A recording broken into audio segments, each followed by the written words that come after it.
জানিয়ে দেব এই মুহূর্তে হাতে পাওয়া সর্বশেষ গুরুত্বপূর্ণ আপডেট বাংলা সংবাদ। শুরুতেই থাকছে আইনশৃঙ্খলা বাহিনীর সঙ্গে ইউপিডিএফ এর গোলাগুলি, এক সন্ত্রাসী নিহত। রাঙামাটিতে আইনশৃঙ্খলা রক্ষাকারী বাহিনীর টহলরত সদস্যদের সঙ্গে গোলাগুলিতে ইউপিডিএফ এর এক সদস্য নিহত হয়েছেন। বৃহস্পতিবার সকালে লাংদু উপজেলাধীন কিসিংছড়া এলাকায় ঘটনা ঘটে।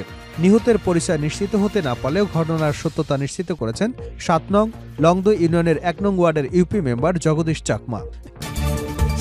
এবারে জানাবো মুন্নী সাহার বিরুদ্ধে ১৩৪ কোটি টাকার লেনদেনের অনুসন্ধান শুরু করেছে দুদক। টেলিভিশন উপস্থাপক ও সাংবাদিক মুন্নী সাহার ব্যাংক হিসাবে ১৩৪ কোটি টাকার সন্দেহজনক লেনদেন এবং অবৈধ সম্পদ অর্জনের অভিযোগে দুর্নীতি দমন কমিশন অনুসন্ধান শুরু করেছে। বৃহস্পতিবার দুদকের প্রধান কার্যালয় থেকে এই সিদ্ধান্ত নেওয়া হয়েছে বলে নিশ্চিত করেছে সংস্থার মহাপরিচালক মোহাম্মদ আক্তার হোসেন।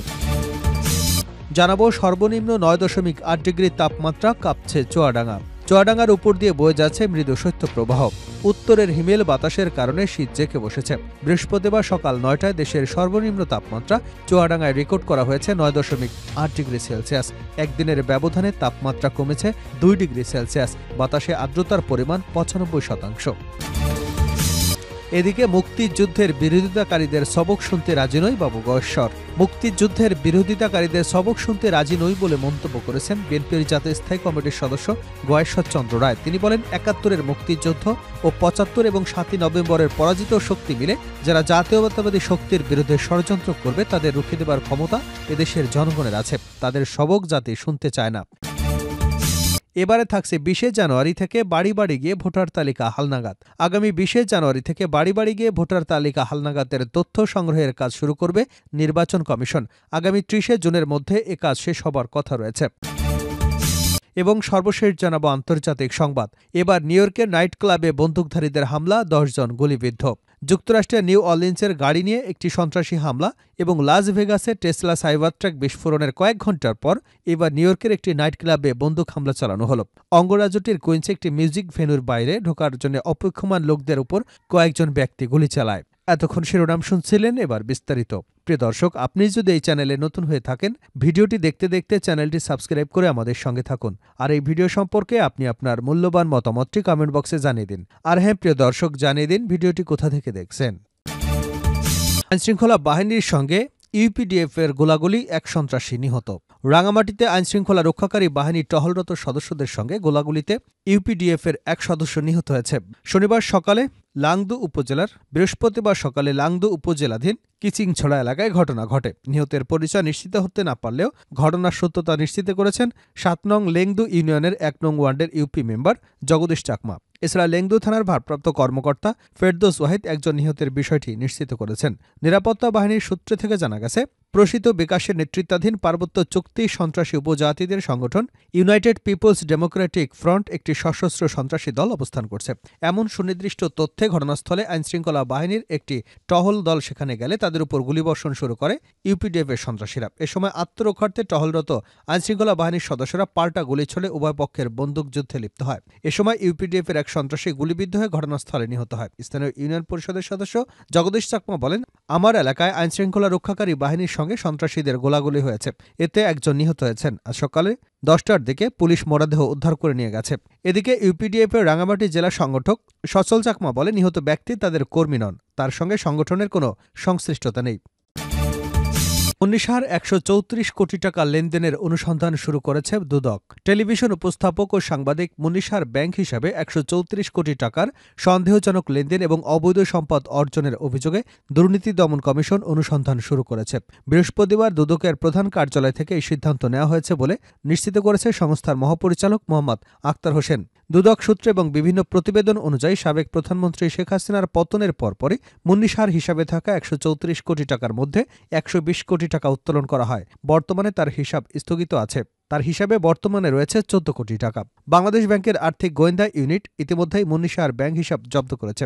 তদন্তে উঠে এসেছে ওয়ান ব্যাংকের মাধ্যমে সবচেয়ে বেশি লেনদেন হয়েছে। বাংলাদেশ ব্যাংকের অনুসন্ধানে দেখা গেছে, মুন্নী সাহার স্বামী কবির হোসেনের প্রতিষ্ঠান MS প্রমোশনের নামে ওয়ান ব্যাংকের কারওয়ানবাজার শাখায় ২০১৭ সালে একটি হিসাব খোলা হয়। এর নমিনি ছিলেন মুন্নী সাহা। অন্যদিকে চট্টগ্রামের খাতুনগঞ্জ শাখায় প্রাইম ট্রেডার্স নামের আরেকটি হিসাব খোলা হয়। দুটি প্রতিষ্ঠানের মধ্যে কোনো ব্যবসায়িক সম্পর্ক না থাকলেও বিভিন্ন তারিখে বিপুল পরিমাণ অর্থ হস্তান্তর হয়েছে। 2019 সালের 29শে সেপ্টেম্বর এমএস প্রমোশনের হিসাব থেকে প্রাইম ট্রেডার্সের হিসাবে 3টি চেকের মাধ্যমে 56,50,000 টাকা স্থানান্তর করা হয়। এই লেনদেনকে সন্দেহজনক হিসেবে চিহ্নিত করেছে বিএফআইইউ। তদন্তে আরও জানা গেছে, মনীষার গুলশান তেজগাঁও লিংক রোডে শান্তিনিকেতনের রোজা গ্রিনে একটি ডুপ্লেক্স বাড়ির সন্ধান পাওয়া গেছে। মনীষা সাংবাদিকতা শুরু করেছিলেন ভোরের কাগজ দিয়ে। এরপর তিনি 21শে টেলিভিশন, এটিএন বাংলায় কাজ করেন। জাতীয় আন্তর্জাতিক নানা ইস্যুতে টেলিভিশনে গুরুত্বপূর্ণ ভূমিকা রেখেছেন তিনি। বিশেষ করে শাহবাগে গণজাগরণ মঞ্চের সময় তার কাজ ব্যাপক প্রশংসিত হয়েছিল। সম্প্রতি রাজনৈতিক পরিবর্তনের পর যাত্রাবাড়িতে গুলিতে শিক্ষার্থী নিহত হওয়ার ঘটনায় মনীষা সহ আরও 6 জন আসামিকে আসামি করা হয়। মামলাটি নিহত পরিবারের বাবা কামরুল ইসলাম বাদী হয়ে দায়ের করেছেন। দুদক এবং বিএফআইইউ এই লেনদেনের বিষয়ে আরও বিস্তারিত তথ্য সংগ্রহ করছে। অভিযোগ প্রমাণিত হলে আইনানুগ ব্যবস্থা নেওয়া হবে বলে জানা গেছে। সর্বনিম্ন 9.8 ডিগ্রি তাপমাত্রায় কাঁপছে চুয়াডাঙ্গা। চুয়াডাঙ্গার উপর দিয়ে বয়ে যাচ্ছে মৃদু শৈত্যপ্রবাহ। উত্তরের হিমেল বাতাসের কারণে শীত জেঁকে বসেছে। বৃহস্পতিবার সকাল 9টায় দেশের সর্বনিম্ন তাপমাত্রা চুয়াডাঙ্গায় রেকর্ড করা হয়েছে 9.8 ডিগ্রি সেলসিয়াস। একদিনের ব্যবধানে তাপমাত্রা কমেছে 2 ডিগ্রি সেলসিয়াস। বাতাসে আর্দ্রতার পরিমাণ 95%। চুয়াডাঙ্গার প্রথম শ্রেণীর আবহাওয়া পর্যবেক্ষণাগারে সিনিয়র পর্যবেক্ষক রফিকুল হাসান জানান, বৃহস্পতিবার সকাল 9টায় চুয়াডাঙ্গার সর্বনিম্ন তাপমাত্রা রেকর্ড করা হয়েছে 9.8 ডিগ্রি সেলসিয়াস। তিনি জানান, হাড় কাঁপানো বাতাস আর ঘন কুয়াশার কারণে জনজীবন বিপর্যস্ত হয়ে পড়েছে। তাপমাত্রা আরও হ্রাস পাবার আশঙ্কা রয়েছে। জেলার উপর দিয়ে মৃদু শৈত্যপ্রবাহ বইতে শুরু করেছে। সন্ধ্যার পর থেকে শীতল বাতাস বইছে। রাতের তাপমাত্রা আরও হ্রাস পাচ্ছে। এদিকে শীত উপেক্ষা করে প্রয়োজনীয় কাজের জন্য ঘরের বাইরে আসতে হচ্ছে। হাটবাজারে শ্রমিক এবং কৃষি শ্রমিকদের বেশি দুর্ভোগ পোহাতে হচ্ছে। কাজের সন্ধানে শহরে এসে অনেকে কাজ পাচ্ছে না বলেও জানিয়েছেন। মুক্তিযুদ্ধের বিরোধিতাকারীদের সবক শুনতে রাজি নয় গয়েশ্বর। মুক্তিযুদ্ধের বিরোধিতাকারীদের সবক শুনতে রাজি নই বলে মন্তব্য করেছেন বিএনপির জাতীয় স্থায়ী কমিটির সদস্য গয়েশ্বর চন্দ্র রায়। তিনি বলেছেন, ৭১-এর মুক্তিযুদ্ধ, ৭৫-এর ৭ই নভেম্বর পরাজিত শক্তি মিলে যারা জাতীয়তাবাদী শক্তির বিরুদ্ধে ষড়যন্ত্র করবে তাদের রুখে দেবার ক্ষমতা এদেশের জনগণের আছে। তাদের সবক শুনতে রাজি নই। বৃহস্পতিবার দক্ষিণ কেরানীগঞ্জ থানা বিএনপির উদ্যোগে কর্মী সভা, সদস্য ফর্ম বিতরণ অনুষ্ঠানে গয়েশ্বর এসব কথা বলেন। এতে সভাপতিত্ব করেন ঢাকা জেলা বিএনপির সাধারণ সম্পাদক ও দক্ষিণ কেরানীগঞ্জ থানা বিএনপির সভাপতি অ্যাডভোকেট নিপুণ রায় চৌধুরী। রাষ্ট্র সংস্কারের প্রয়োজন আছে উল্লেখ করে গয়েশ্বর বলেন, আমরা সংস্কার চাই, এজন্য আমরা 31 দফা দিয়েছি। কিন্তু এই যে তারা বৈষম্যবিরোধী ছাত্র আন্দোলন এবং জাতীয় নাগরিক কমিটি যেটা দিতে চায় সেটা আমাদের না দিলেও আমরা তা কোনো না কোনোভাবে পেয়েছি।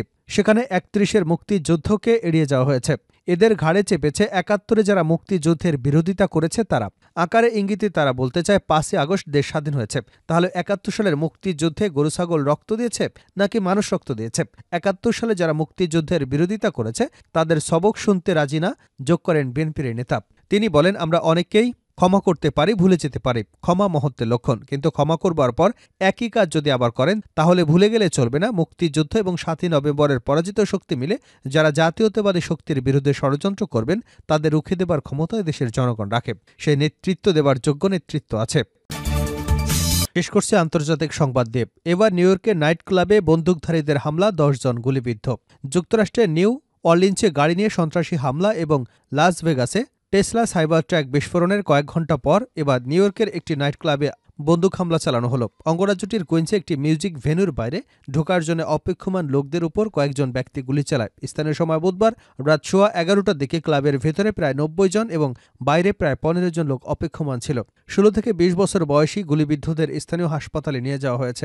পুলিশ জানিয়েছে প্রায় 30টি গুলি চালানো হয়েছে। সন্দেহভাজনরা গুলি চালিয়ে প্রথমে পায়ে হেঁটে পরে একটি গাড়িতে চড়ে ঘটনাস্থল থেকে পালিয়ে যায়। কর্তৃপক্ষ সন্দেহ করছে কোনো গ্যাং এ ধরনের হামলায় জড়িত থাকতে পারে। বিষয়টি তদন্ত করা হচ্ছে, তবে গুলি চালানোর ঘটনাটি সন্ত্রাসী হামলা ছিল না। এর আগে বুধবার যুক্তরাষ্ট্রের নিউ অর্লিন্সে সন্ত্রাসী হামলা এবং লস ভেগাসে টেসলা সাইবার ট্রাক বিস্ফোরণে উল্লেখযোগ্য প্রাণহানি ঘটে। নববর্ষের প্রথম প্রহরে নিউ অর্লিন্সের ফ্রেঞ্চ কোয়ার্টারে লোরবন স্ট্রিটে ভিড়ের মধ্যে একটি ট্রাক চালিয়ে দেন টেক্সাসের 42 বছর বয়সী মার্কিন সেনা সদস্য শামসুদ্দিন জব্বার। এই হামলায় 15 জন নিহত এবং 35 জনেরও বেশি আহত হয়েছেন। দুর্ঘটনার পর জব্বার গাড়ি থেকে নেমে পুলিশের সঙ্গে বন্দুকযুদ্ধে লিপ্ত হন। তার ট্রাকে একটি আইএসের পতাকা এবং ঘটনাস্থলে বিস্ফোরক পাওয়া গেছে। এফবিআই ঘটনাটিকে সন্ত্রাসী কর্মকাণ্ড হিসেবে তদন্ত করেছে।